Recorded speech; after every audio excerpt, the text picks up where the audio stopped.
নমস্কার বন্ধুরা, সরস্বতী পুজো তো সামনেই চলে এসেছে। তো শীতের বিভিন্ন সবজি দিয়ে আজ আমি শেয়ার করব ভোগের খিচুড়ি, সরস্বতী পুজো স্পেশাল। ভিডিওটি স্কিপ না করে সম্পূর্ণ দেখতে থাকুন, থাকবে অনেক টিপস অ্যান্ড ট্রিক্স। আর চ্যানেলে নতুন বন্ধু হয়ে থাকলে চ্যানেলটি সাবস্ক্রাইব করে পাশে থাকা বেল আইকনটি প্রেস করে দেওয়ার অনুরোধ রইল। তাহলে আমার দেয়া যে কোনো ভিডিওর আপডেট সবার আগে আপনার কাছে পৌঁছে যাবে। চলুন তাহলে রেসিপিটি শুরু করা যাক। তো প্রথমেই চাল এবং ডাল আমি সম পরিমাণে নিয়েছি। গোবিন্দভোগ চাল নিয়েছি 250 গ্রাম, আর সোনামুগের ডালও নিয়েছি 250 গ্রাম। চাল এবং ডাল দুটোই সম পরিমাণে নিলে খিচুড়িটা খেতে বেশি ভালো লাগবে।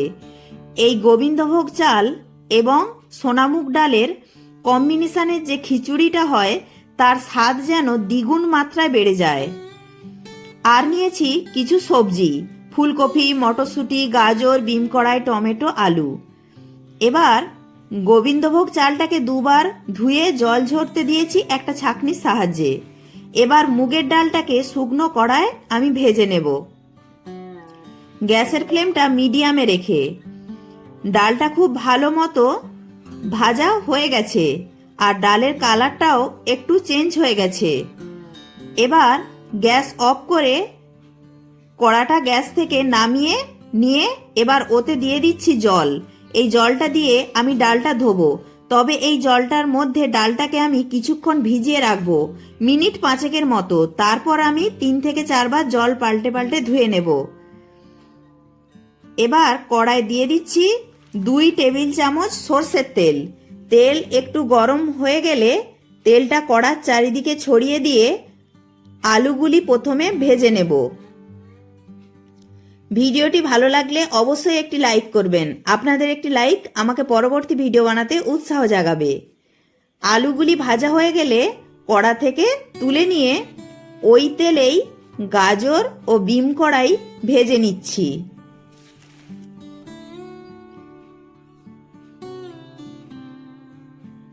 গাজর ও বিম কড়াই ভাজা হয়ে গেলে ওই তেলেতেই ফুলকপি ভেজে নেব। তো ফুলকপিটাকে অল্প একটু লবণ দিয়ে আমি আগেই মাখিয়ে রেখেছিলাম। তো আপনারা চাইলে ফুলকপিটা ভাজার সময়ও অল্প একটু লবণ দিয়ে ভাজতে পারেন, আবার চাইলে ফুলকপি ভাজার সময় অল্প একটু হলুদও দিতে পারেন। আমি আর হলুদ দিলাম না। তো ফুলকপিটা হালকা লাল করে ভাজা হয়ে গেছে, এবার তুলে নিলাম। আজকে আমি খিচুড়িটা হাঁড়িতে রান্না করব।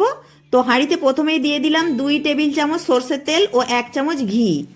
এবার এর মধ্যে ফোড়নে দিচ্ছি 2টি তেজপাতা, 2টি শুকনো লঙ্কা, 1/2 চামচ গোটা জিরে, গোটা গরম মশলা, 3টে এলাচ, 3-4টে লবঙ্গ, একটা দারচিনি টুকরো। ফোড়নটা একটু ভেজে নেব। ফোড়ন থেকে খুব সুন্দর গন্ধ বেরোতে শুরু করলে ওতে দিয়ে দেব 1 চামচ হলুদ গুঁড়ো, 1 চামচ কাশ্মীরি লঙ্কার গুঁড়ো। এইভাবে তেলের ওপরে হলুদ গুঁড়ো, কাশ্মীরি লঙ্কার গুঁড়োটা দিলে খিচুড়ির রংটা খুব সুন্দর হবে। তবে লক্ষ্য রাখবেন মশলাটা যেন পুড়ে না যায় বা কালো না হয়ে যায়। তাই গ্যাসের ফ্লেমটা একদম লোতে রেখে হলুদ গুঁড়ো, কাশ্মীরি লঙ্কার গুঁড়োটা দেওয়ার সাথে সাথে অন্যান্য মশলাগুলো একে একে অ্যাড করব। দিয়ে দিলাম 1 চামচ আদা কাঁচা লঙ্কা বাটা, 1 চামচ জিরে বাটা। আদা বাটা ও জিরে বাটাটা দিয়ে একটু নাড়াচাড়া করে কষিয়ে নেব, যাতে আদা বাটা ও জিরে বাটার কাঁচা গন্ধটা চলে যায়। এবার দিচ্ছি একটা টমেটো কুচি আর দিচ্ছি 1/2 চামচ লবণ, তাহলে টমেটোটা তাড়াতাড়ি নরম হয়ে যাবে। তো টমেটোটা আগের থেকে অনেকটা নরম হয়ে গেছে। এবার ওতে দিচ্ছি 1/2 চামচ ধনে গুঁড়ো ও 1/2 চামচ ঝাল লঙ্কার গুঁড়ো। ঝালটা আপনারা আপনাদের পরিমাণ বুঝে কমিয়ে বা বাড়িয়ে নিতে পারেন। এবার একটু মশলাটা নাড়াচাড়া করে নিয়ে অল্প একটু জল দিয়ে মশলাটা ভালো করে কষিয়ে নেব, যতক্ষণ না মশলা থেকে তেল ছেড়ে যায়।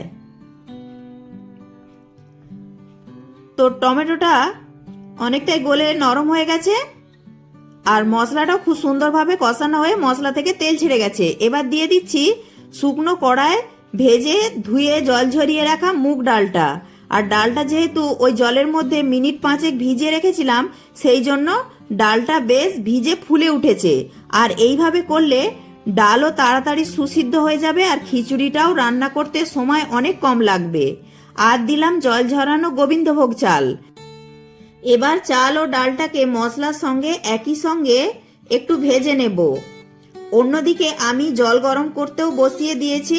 খিচুড়িতে সবসময় গরম জলের ব্যবহার করবেন, তাহলে রান্নাটাও তাড়াতাড়ি হবে আর খেতেও সুস্বাদু হবে। তো চাল ও ডালটা মশলার সঙ্গে কিছুক্ষণ ভেজে নিয়েছি। এবার ওতে দিচ্ছি নারকেল কোড়া একটু, তবে এটা একদমই অপশনাল, হাতের কাছে থাকলে দেবেন, না থাকলে না দেবেন। তবে ভোগের খিচুড়িতে একটু নারকেল দিলে খেতে বেশ ভালোই লাগে।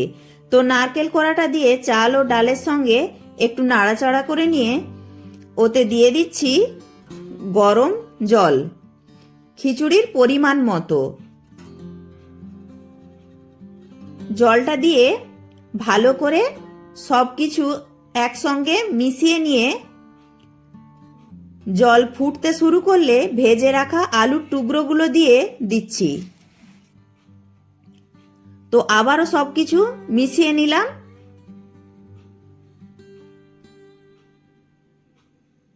আর চাল ও ডালটা যখন বেশ কিছুটা সেদ্ধ হয়ে গেছে, তখন ভেজে রাখা ফুলকপি, গাজর ও বিম কড়াই দিলাম। প্রথমেই দিলে ফুলকপিগুলো একদম নরম হয়ে গলে যেত। আর দিলাম কাঁচা মটরশুঁটি কিছুটা, 2টি কাঁচা লঙ্কা। আর মশলা কষানোর সময় তো অল্প লবণ দিয়েছিলাম, এখন পরিমাণ মতো লবণটাও দিয়ে দিলাম। এবার সবকিছু ভালো করে মিশিয়ে নিচ্ছি।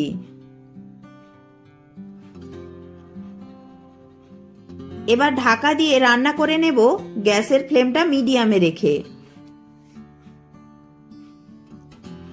তো কিছুক্ষণ পর ঢাকনা খুলে চেক করে নেব সবকিছু সেদ্ধ হয়ে গেছে কিনা। তো সবকিছু খুব সুন্দরভাবে সেদ্ধ হয়ে গেছে, খিচুড়ি প্রায় হয়েই গেছে। এর থেকে যদি বেশি টানিয়ে নিই তাহলে খিচুড়ি ঠান্ডা হলে আরো জমে যাবে। এবার এতে আমি দিয়ে দেব টেস্টের ব্যালেন্সের জন্য চিনি 1 চামচ, আর দিচ্ছি ভাজা মশলার গুঁড়ো। এটা কিন্তু গরম মশলার গুঁড়ো নয়, এই ভাজা মশলার গুঁড়োটা খিচুড়ির স্বাদকে আরো বাড়িয়ে তুলবে। আর দিচ্ছি শেষে 1 চামচ ঘি।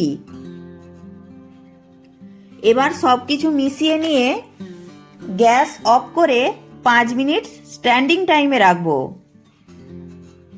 রেসিপিটি কেমন লাগলো কমেন্ট বক্সে জানাতে একেবারেই ভুলবেন না। তো খিচুড়িটা 5 মিনিট স্ট্যান্ডিং টাইমে থাক, গ্যাসটাও অফ করে দিলাম। ততক্ষণ চলুন তাহলে কিভাবে খিচুড়িতে দেওয়ার জন্য ভাজা মশলাটা বানালাম সেটা দেখিয়ে দিই। তো প্রথমেই একটা ফ্রাইং প্যানে দিয়ে দিয়েছি 1 চামচ গোটা জিরে, 1 চামচ গোটা ধনে, 3টি এলাচ, 3-4টে লবঙ্গ, একটা দারচিনির টুকরো,